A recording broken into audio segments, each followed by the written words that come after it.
आज बनवत आहे मी चिकन पॅटीस। चिकन पॅटीस बनवण्यासाठी मी बॉईल करून घेतलेला आहे चिकन, असं बारीक पीस करून घेतलेला आहे। अद्रक लसूण मिरची याचं फोडणी दिलेली आहे। आता आपण हे मसाले याच्यामध्ये गरम मसाला आणि चिकन मसाला आहे, आपण आता मिक्स करूया। हळद आणि मीठ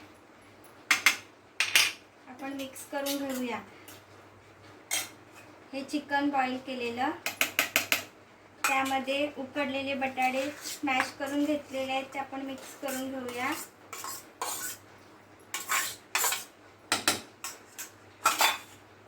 थोडीशी कोथिंबीर, असं चिकन पॅटीसचं आपण पुरण आधी बनवून घेऊया मिक्स करून। ज्याप्रमाणे आपण बटाटा वडा बनवतो त्याप्रमाणे आपण असं ह्याला मिक्स करून घेऊया आणि मग याचे वडे बनवूया।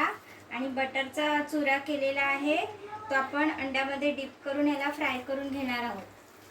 चिकन पॅटीसचे असे वडे तयार झालेले आहेत। मी असं वड्याला बनवतात वडापावचे वडे त्याप्रमाणे असं करून घेतलेलं आहे। आता आपण हे बटरचा चुरा केलेला आहे, त्यामध्ये असं डिप करून अंडी घेतलेली आहे, 2 फोडून त्यामध्ये थोडं मीठ टाकलेलं आहे चवीनुसार।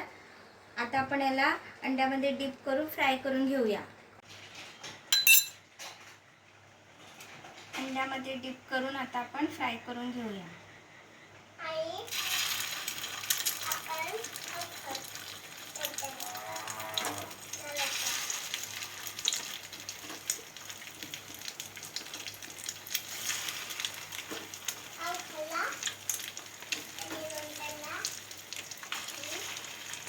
आपले चिकन पॅटीस फ्राय करून झालेले आहेत। अगदी स्टॉलवर मिळतात त्याप्रमाणे आपले चिकन पॅटीस हे फ्राय करून झालेले आहेत। तुम्ही याला चटणी सॉस सोबत सुद्धा खाऊ शकता, असे सुद्धा खाऊ शकता।